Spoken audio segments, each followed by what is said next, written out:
Ya, Salam kenal kalau dari saya Bang Tony ya, mungkin belum pernah satu komal atau berdiskusi langsung. Tapi waktu Abang teleponan sama Bang Faktual itu, Bang Faktual lagi sama saya ketika pertama kali kita mengupayakan atau menggagas aksi damai ini melalui Gaskan, Bang. oke. Ya, salam kenal juga Bang Solmed. Siap. Kenal semuanya ya, yang belum kenal. Kalau teman-teman Bang Tony udah pasti kenal lah, udah pasti familiar lah ya. Tadi itu ada Ya, salam pertanyaan kenal Bang juga Bang dari Tony. Gimana gimana? Tadi ada pertanyaan dari teman, kenapa dalam kegiatan di aksi damai ini pihaknya Peggy Setiawan tidak terlibat. Kemudian apakah nanti kalau memang kita diizinkan atau jadi RDP, RDPU memungkinkan tidak Peggy Setiawan juga ikut bergabung? Itu pertanyaannya, Bang. Ya, kemarin 4 Februari ya. 4 Februari ya, 4 Februari itu Peggy kan lagi umroh tuh di Mekah. betul. Ya. Nah, saya sendiri lagi ada kegiatan tangani kasus pembunuhan itu kan di Polres Metro Jakarta Selatan. Oh iya, iya. Ya, pas bareng loh. Nah, saya sampai sore di situ sampai 5. Oh, Ya, mendampingi orang tua FA, para diman, ya, diperiksa, ada BAP lanjutan. Karena berkasnya itu ke-19 yang pembunuhan dan atau itu kelalaian yang mengakibatkan meninggal itu berkasnya ke-19. Nah, itu yang akhirnya ramai itu kan ditangani Resmob dan kanitnya di PTDH kemarin kan. iya, iya, iya. Tuh, jadi memang ada kegiatan untuk Februari. Jadi begini, kalau secara hukum Peggy ini hanya orang korban salah tangkap. Jadi kalau dilibatkan dimanapun ya tidak tahu apa-apa, betul nggak? Iya, iya. Iya, jadi mau memberikan keterangan apapun ya tidak tahu orang di Bandung kan gitu. Sebenarnya gini Bang, pas itu sih kita paham ya, tapi maksudnya gini, ini teman-teman yang bertanya ya Bang, ya maksudnya apapun itu kan ketika PG Setiawan itu dulu Butuh atensi. mengalami salah tangkap, teman-teman netizen kan juga full mendukung, mensupport lah ya. Sementara Gaskan ini juga memang isinya semuanya netizen dan mendukung gerakan ini, gerakan mensupport lah ya 7 terpidana plus Sakatatal ini apa tidak terpanggil misalkan untuk juga ikut bergabung, karena apapun itu memang satu rangkaian cerita lah, walaupun memang secara peristiwa hukum itu dia tersendiri gitu ataupun mungkin kasusnya tersendiri, tapi dukungan itu pasti akan lebih membara. Ini pertanyaannya netizen, sehingga tadi beberapa typingan dan juga Bang Furi menanyakan bahwa bisa tidak kalau ketika nanti memang kita diizinkan atau di terselenggaranya RDP atau RDPU ini, Bang Setiawan, PG Setiawan pun juga ikut dihadirkan, tentu juga mungkin bersama dengan Bang Tony. Nah, yang saya bisa jawab pada waktu di awal, Bang Faktual itu sudah komunikasi dengan Bang Tony. Cuman mungkin punya pandangan lain, dan memang si itunya lagi umroh si PG Setiawannya. Nah, ketika nanti ini jadi RDP ataupun RDPU, pandangan Abang seperti bagaimana kira-kira? Biar teman-teman juga jadi paham nih, langsung dijelaskan sama Abang. Memungkinkan tidak selama memang tidak ada kegiatan tertentu si siapa ini si klien Abang Tony Peggy Setiawan itu juga bisa hadir di dalam RDPU itu. Pendapat Abang Oke, kira-kira? pertama itu ya kalau secara hukum memang tidak ada yang bisa memberikan membuat terang ya peristiwa itu. Kalau secara hukum Peggy itu tidak bisa membuat terang perkara itu karena Peggy hanya orang yang salah tangkap dan tidak tahu apa-apa, kan itu pertama. Dan ini udah pernah dicoba waktu Peggy diminta menjadi saksi PK, ya tetap tidak ngerti apa-apa kan. Namanya di Bandung kan gitu. Ya. Nah, kemudian yang kedua itu secara hukum. Nah, kemudian secara kemanusiaan tentulah Peggy juga kalau ada di Cirebon pasti ikut ya sebagai support ya, sebagai support kemanusiaan. Jadi ini bukan lagi hukum, tapi kan kemanusiaan. Karena yang bergerak ini kan banyak masyarakat ya. Nah, jadi sebagai support kemanusiaan tentu PGI pasti ikut. Nah, kemudian mengenai RDP, seandainya ya teman-teman Gaskan ini nanti diberikan kesempatan untuk RDP dengan Komisi 3, ini kan perkara hukum ya, di mana bebasnya 7 terpidana itu harus melalui proses hukum, upaya hukum yang paling mungkin dan memang satu-satunya ya adalah PK kedua, karena PK pertama ini kan ditolak. Ya. Nah, menurut aturan bahwa PK ini kan hanya sekali, kecuali kan memang ada alasan lain. Nah, menurut Ketua Mahkamah Agung dalam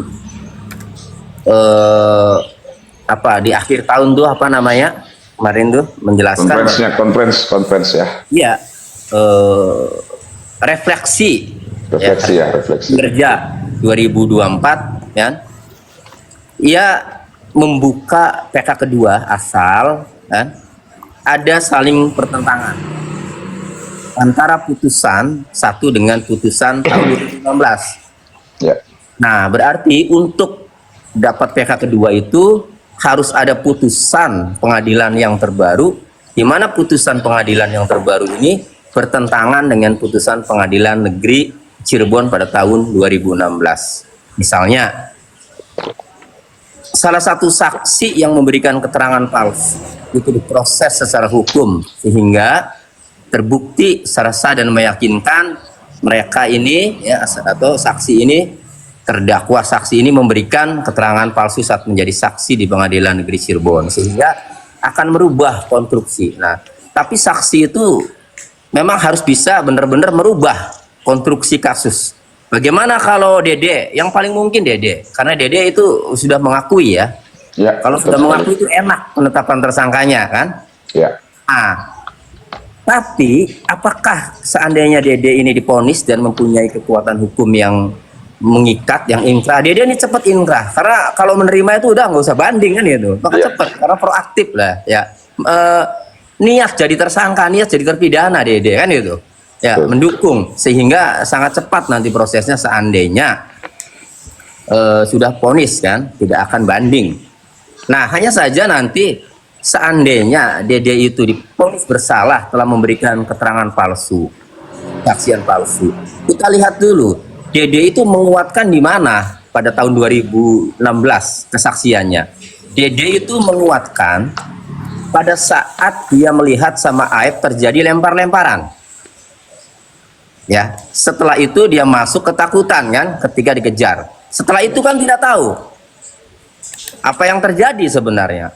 Jadi sebenarnya kalau saat itu pengacaranya kritis ya, Aib dan Dede ini oke lah dia melihat lempar-lemparan ya. Tetapi dia tidak melihat itu setelahnya itu bagaimana, kan itu.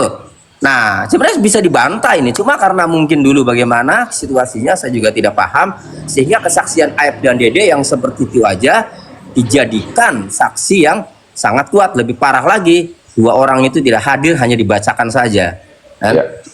BAP kesaksiannya yang katanya berdalih sudah disumpah, dibuat BAP sumpah di penyidik. Ini kan parah sebenarnya. Kembali, seandainya Dede itu terbukti ya, ini hanya ya melihat di SMP 11 yang melihat lempar-lemparan ya, sehingga tidak, menurut saya, apalagi ditambah lagi Aibnya tidak kena, tidak jadi tersangka ya, maka hakim akan melihat ini yang benar Dede apa Aib, kecuali dua-duanya Aibnya nih kan. Nah, lebih bagus lagi Rudiananya, karena dari tadi ngomongin DPO, saya tonton nih ya, soal DPO ini Rudiana lah yang harus bertanggung jawab. Kenapa? Karena laporan polisi pada tanggal 31 Agustus 2016, silakan semua praktisi hukum sepakat, orang yang diperiksa pertama kali, yang di BAP pertama kali ya dalam laporan itu pasti pelapor, bener gak? Iya. Nah, laporan Rudiana 31 Agustus 2016 pukul 18.30, Rudiana lah yang pertama kali diperiksa sebagai pelapor. Di situ dalam BAP nomor 5 itu ketika ditanya siapa identitas pelaku yang melakukan pembunuhan berencana dan persetubuhan terhadap anak, Rudiana menjawablah 11 orang itu termasuk 3 DPO. Nah, sehingga ini lebih hebat, lebih bagus kalau ya yang proses secara hukum itu yang memberikan kesaksian palsu itu adalah Rudiana. Keren, tuntas semua tuh. Kalau Rudiana berarti palsu semua, laporannya, keterangannya, nama-namanya. Nah, Rudiana dari mana? Ya harus diproses dulu, dia ditanya dari mana, karena dia yang pertama kali diperiksa kan. Coba misalnya dalam BAP-nya itu berdasarkan, misalnya jawabannya berdasarkan interogasi saya terhadap orang yang saya amankan ini kan itu. Nah, pelakunya adalah ini. Itu mah tidak, langsung saja menjawabnya itu BAP Rudiana nomor 5. Oleh karenanya ya, seandainya putusan pengadilan pidana dengan terpidana terdakwa Rudiana yang mempunyai kekuatan hukum, bebas semua itu. Nah, kaitannya dengan RDP ya, maka saya memberikan pendapat begini. Karena bebasnya para terpidana, 7 terpidana ini harus melalui proses hukum, harus melalui putusan pengadilan dulu ya, putusnya PK, dan supaya PK-nya bisa maju harus ada putusan yang saling bertentangan. Nah, supaya ada putusan yang saling bertentangan itu harus ada saksi-saksi yang memberikan kesaksian palsu yang proses secara hukum sampai inkrah ya. Maka berhubung Rudiana sudah dilaporkan, AF sudah dilaporkan, RT Pasren sudah dilaporkan di Mabes Polri, tim khusus juga bekerja, sampai sekarang tidak ada kabar, maka RDP itu khusus minta kepada anggota DPR Komisi 3 agar panggil Kapolri untuk menjelaskan proses hukum yang sedang ditangani terkait laporan terhadap Rudiana, terhadap AF, RT Pasren, nah, terhadap Dede Riswanto dan tim khusus yang bekerja itu. Oke, jadi teman-teman itulah tadi ya, kita bisa melihat saran langsung dari Bang Tony terhadap kita gaskan bahwa yang paling pertama panggil Kapolri untuk menjelaskan ya Bang Tony ya. Dan itulah yang menjadi tuntutan poin pertama kita Bang. Meminta izin bertanya Bang, boleh? Bang Sulman, izin Bang Sulman sambil Ya. mencatat ya. Izin bertanya boleh? Biar ingat. Bang Sulman ingin bertanya sama Bang Tony, boleh? Sebentar. Satu poin dulu saya sampaikan ke teman-teman ya, untuk menegaskan ya keselarasan dan keserasian cara berpikir kita digaskan dengan Bang Tony. Ini yang menunjukkan ya bahwa di kami pun Bang, setelah kita duduk diskusi berlama-lama, berjam-jam, berhari-hari, jadi poin pertama kami itu memang bahwa meminta Komisi 3 DPR RI untuk memanggil Kapolri untuk memberikan penjelasan sehubungan dengan adanya proses katakanlah itu salah prosedur ya dalam penangkapan di awal, termasuklah itu kemudian yang abang sampaikan itu Rudiana dan lain-lain sebagainya. Itu yang pertama yang sedikit menambahkan narasi dari abang. Nah, berikutnya bahwa kita tahu bahwa sedemikian susahnya nih laporan ini Bang, dari bulan 5 sampai bulan 2 merangkak aja enggak.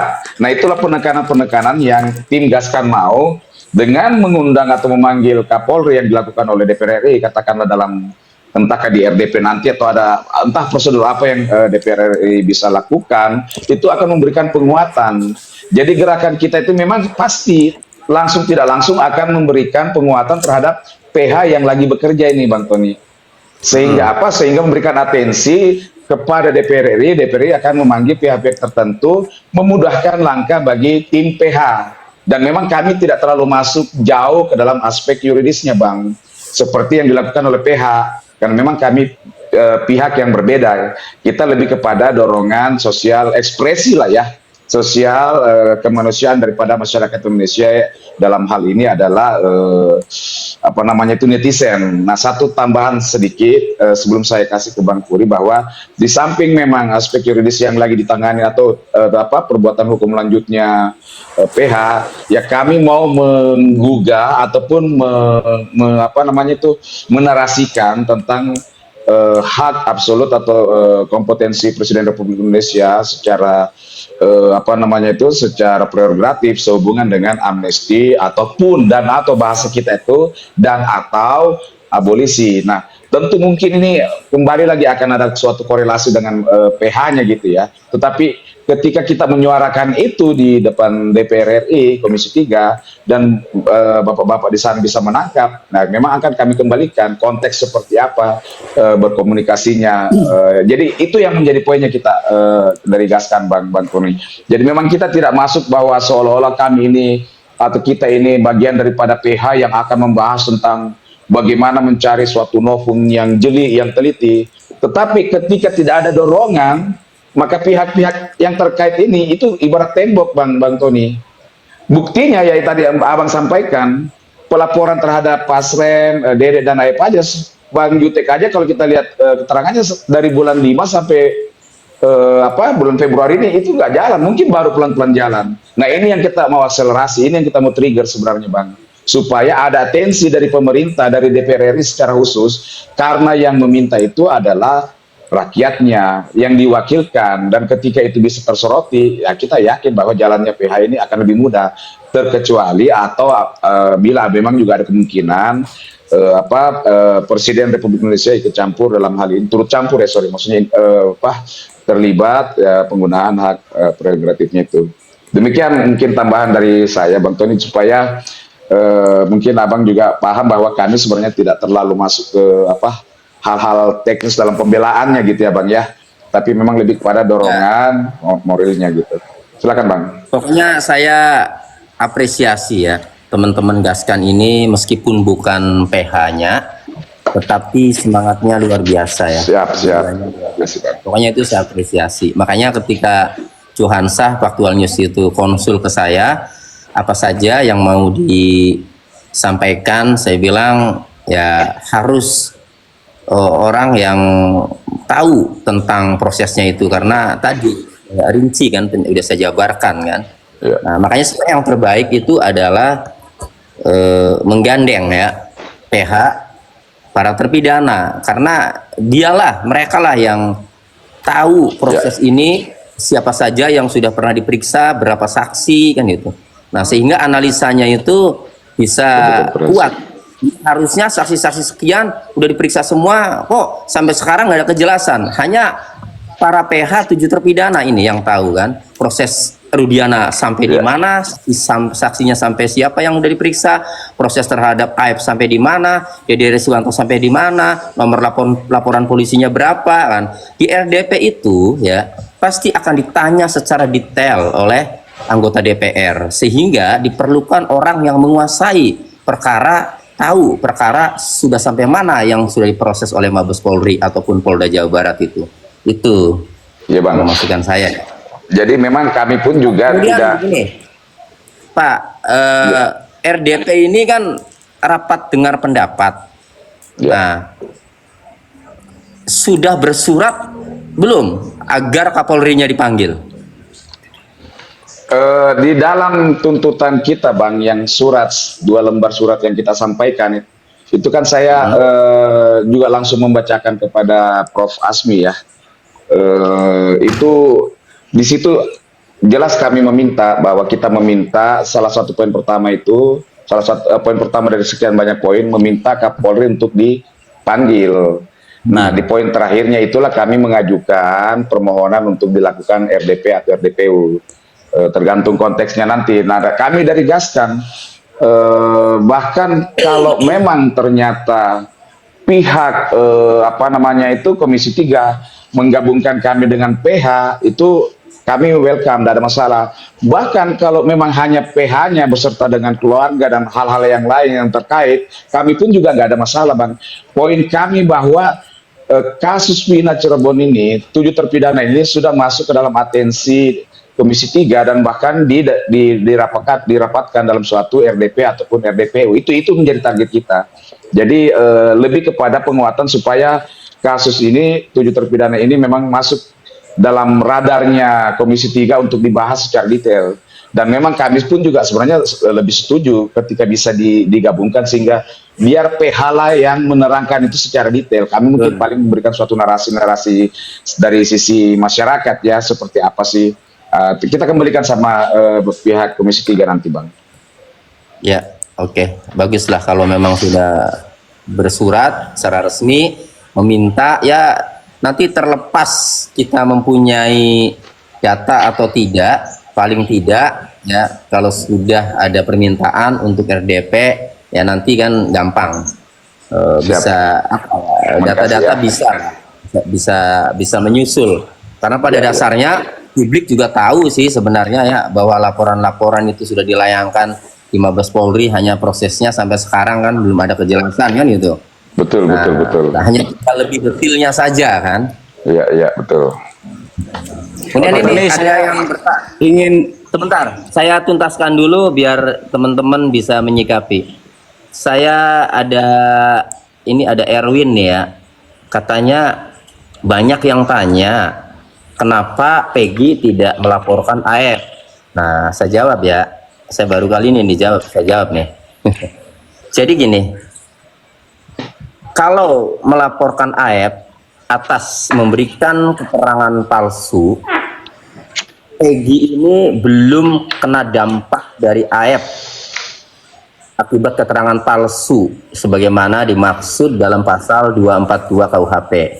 Karena bunyi pasal 242 KUHP itu yang dapat dipidana karena memberikan keterangan palsu itu adalah memberikan keterangan palsu di persidangan pokok perkara. Nah, Peggy ini nggak sampai sidang di pokok perkara karena baru di pra-peradilan bebas, sehingga tidak ada kesaksian AF yang memberatkan Peggy di persidangan. Itu AF baru memberikan kesaksian di BAP, kemudian patah di pra-peradilan. Nah, jadi belum bisa AF dilaporkan oleh Peggy atas dugaan memberikan kesaksian palsu di bawah sumpah atau di atas sumpah sebagaimana dimaksud dalam pasal 242 KUHP. Itu teman-teman. Jadi kenapa Peggy tidak melaporkan AF memberikan kesaksian palsu? Karena kesaksian palsu AF itu terhadap Peggy belum dilakukan di depan persidangan karena baru di pra-peradilan sudah putus, sudah bebas. Itu kecuali 7 terpidana inilah yang mengakibatkan keterangan palsu ya AF. Kalau seandainya AF itu kesaksiannya palsu, mengakibatkan 7 terpidana dan 8 satu sakata ini dihukum berat. Itu ya teman-teman. Jadi Peggy tidak melaporkan AF itu karena tindak pidana memberikan kesaksian palsunya itu ya di persidangan ini tidak jadi karena bebas di pra peradilan. Itu. Izin Bang Tony, Bang Solmat izin. Silakan Bang Furi. Nah, ini sangat menarik nih Bang Tony, izin ya. Tapi kan dari kesaksian AF itu sendiri akhirnya dari pihak penyidik itu menetapkan Peggy Setiawan itu sebagai tersangka waktu itu. Ya.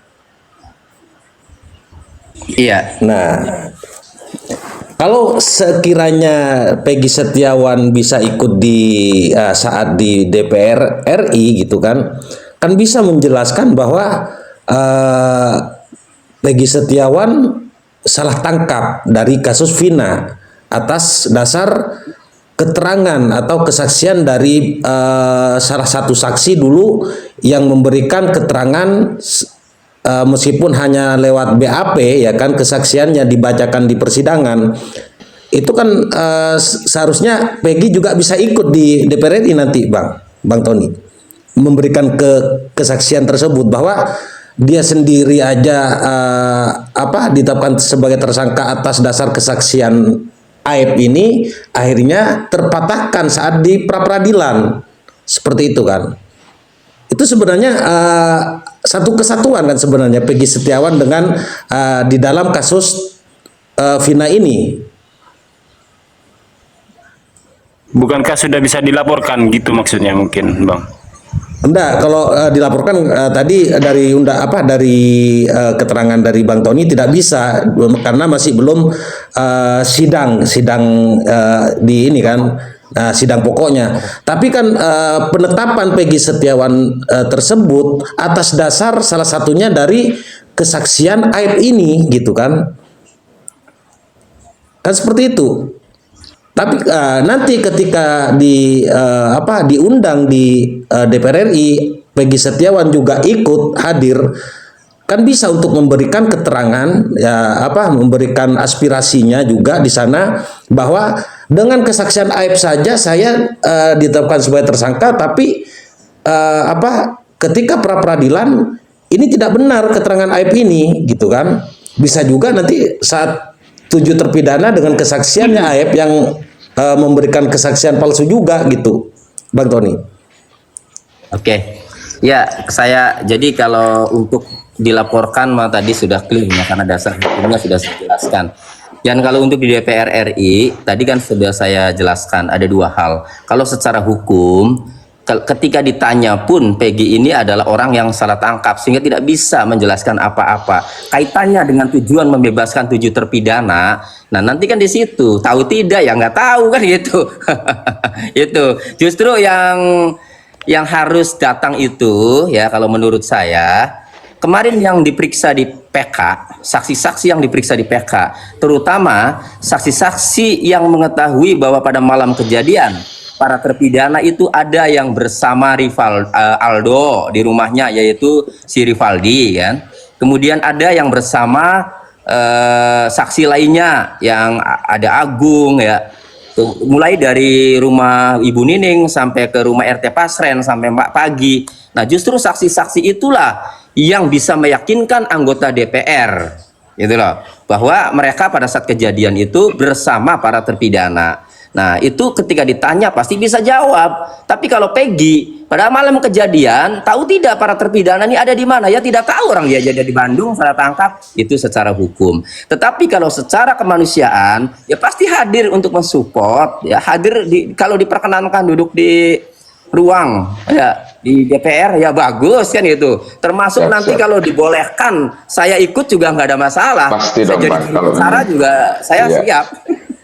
Jadi maksud sebenarnya gini Bang, kita melihat atau teman-teman melihat bahwa dengan adanya proses salah tangkap ini dan kemudian digagalkan dengan kemenangan di pra peradilan, ini tentu merupakan suatu penguatan terhadap 7 terpidana ini ya Bang ya, yang masih di dalam gitu. Walaupun secara tidak langsung Peggy memang tidak tahu apa-apa dalam peristiwa hukumnya. Tetapi ini ada suatu peristiwa bahwa katanya ada 3 DPO ini kan, itu kan satu kesatuan Bang. 7 terpidana dengan 3 DPO ini kan satu kesatuan. Dan kemudian polisi mengatakan bahwa Peggy Setiawan itu adalah DPO-nya. Kemudian ternyata itu lepas. Nah itulah mungkin di situ korelasi yang dianggap oleh teman-teman, sehingga mungkin meminta, tadi saya dikejar kenapa tidak menghubungi langsung Peggy Setiawan. Saya sudah sampaikan bahwa Bang Faktual itu sudah komunikasi sama Bang Tony. Nah ketika Bang Tony bisa naik memberikan penjelasan, dan ya kalau memang nanti kita bisa diadakan RDP atau RDPU dan ada kesempatan, itu pasti kita dengan sangat senang hati. Tapi itu semuanya nanti kita akan saling berkoordinasi ya Bang ya, kelanjutannya. Begitu ya Bang Furia penjelasannya dari Bang Tony. Oke.